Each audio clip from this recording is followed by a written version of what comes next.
পিঠি খাবো রে কি মজা হবে রে পিঠি খাবো রে আইছে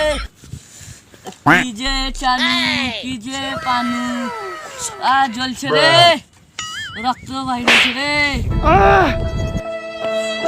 আমার সামনে কি হলো আমার সামনে বিদ্যুৎ বাঁচাও আমার সামনে তো ডাক শুনে কেউ আসবে না রে তুই শুনে চলো রে ডাক্তার ডাক্তার পায়ে আছে ফ্র্যাকচার হাতে আছে বউ ওষুধ বউ আসুন আসুন বসুন করলি পায়ে কোনো সমস্যা নাই ঠিক হয়ে যাবে মলম ডালে যান দিনে দুবার লাগাবা সেঁক বাতা গরম পানি দে কি করে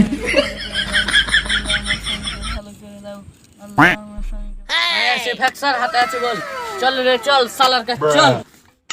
এই সালার একটা কিসের ওষুধ রে এই কেলার গাছে দিন পা ফুলে রে কি হয়েছে বসুন গালি কেন দিছে বসুন কিসের লাল ছে মলমটা ইটের উপরে তোমাকে শেখাইছিল হ্যাঁ কিসের লাল ছেন ইটে হাই হাই কি করে হ্যাঁ